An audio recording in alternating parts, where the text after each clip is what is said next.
There's not much to do when all I can is thinking about you, not doing well.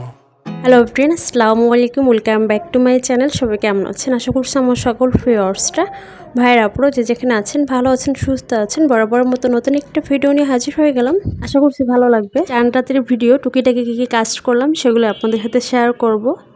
দেখতেই পাচ্ছেন এখন প্রায় 4:30টার মতো বাজে। সকাল থেকে একদমই টাইম পাইনি ক্যামেরাটা অন করার। পুরো বাসা সব কিছু হচ্ছে ক্লিন করেছি, ঝাড়ু দিয়েছি, মুছেছি। তারপর এখন হচ্ছে দুপুরের পরে হচ্ছে সময় পেয়েছি।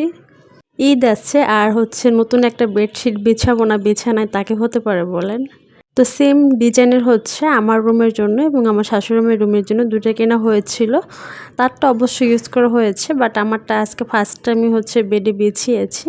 তো আমার কাছে বেশ ভালোই লেগেছে। চাদরের প্রিন্টটা একটু পাতা টাইপের ছিল। তো এখন কিন্তু মোটামুটি অনেকেই কিন্তু এই চাদরগুলো ইউজ করে থাকে। তো মোটামুটি খুব সুন্দর করেই হচ্ছে বিছানাটা গুছিয়ে নিয়েছি।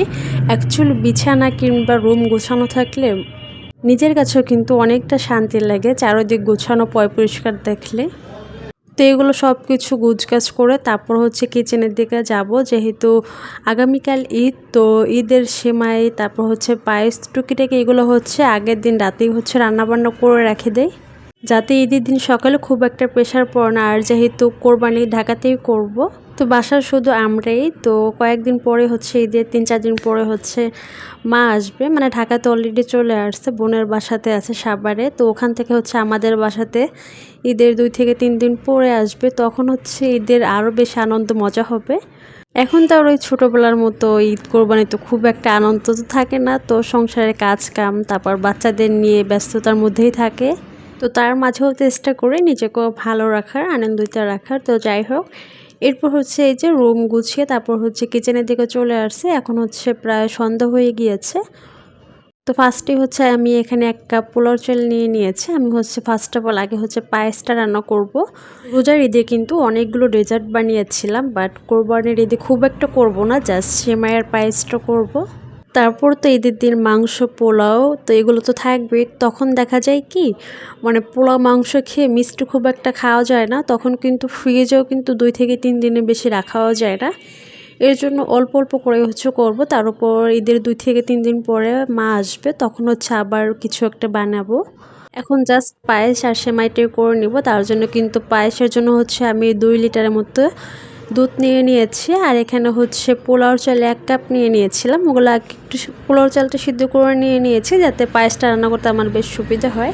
তো এখানে দুধগুলো অ্যাড করে দিয়েছি। এখন হচ্ছে 1/2 কাপের মতো আমি হচ্ছে চিনি অ্যাড করে দিচ্ছি।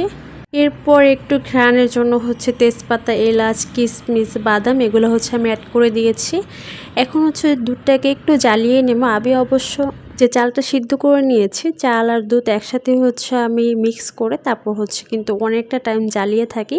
কালারটা কিন্তু আস্তে আস্তে চেঞ্জ হয়ে আসে। তো আমি হচ্ছে যে চালটাকে সিদ্ধ করে নিয়েছিলাম ওই চালটা কিন্তু অ্যাড করে দিয়েছি। আর এই সেটে হচ্ছে সন্ধ্যার জন্য হচ্ছে কয়েকটা রুটি ভেজে নিচ্ছিলাম, যেহেতু আয়নার আব্বু বাসাতে ছিল। তো তার হচ্ছে যখন তখন এখন ক্ষুধা লেগে যায়, তো বলতেছিল হচ্ছে রুটি বানাও, সে হচ্ছে বাটার দিয়ে খাবে। তার জন্য হচ্ছে এই যে রুটি বানিয়েছি। তো মোটামুটি সবার জন্যই বানিয়েছি, যেহেতু বানাতে গিয়েছি। তো অনেকগুলো হচ্ছে বানানো হয়েছে। এখন হচ্ছে সন্ধ্যার জন্য হচ্ছে মানে বাটারে দিয়ে হচ্ছে রুটিগুলো খেয়ে নিচ্ছিল। পরোটার মতোই হচ্ছে ভেজে নিয়েছিলাম।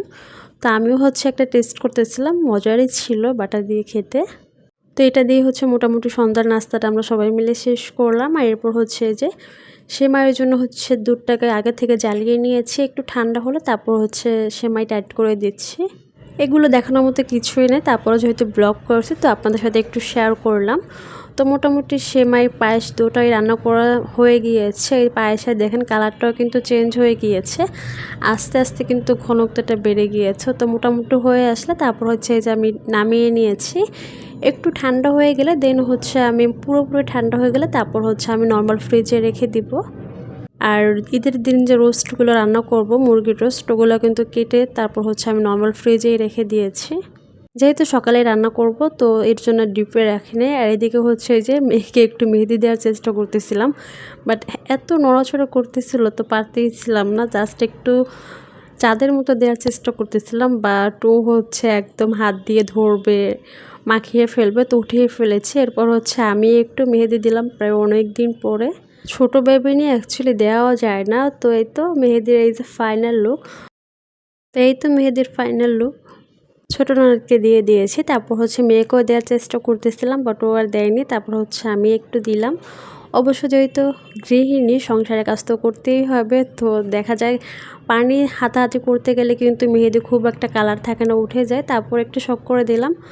তো ঠিক আছে, আজকের মতো ভিডিওটা এখানে শেষ করে দিচ্ছি। আমার তরফ থেকে সবাইকে চাঁদ মুবারক। সবাই ভালো থাকবেন, সুস্থ থাকবেন। আল্লাহ হাফেজ, আসসালামু আলাইকুম, ঈদ মুবারক।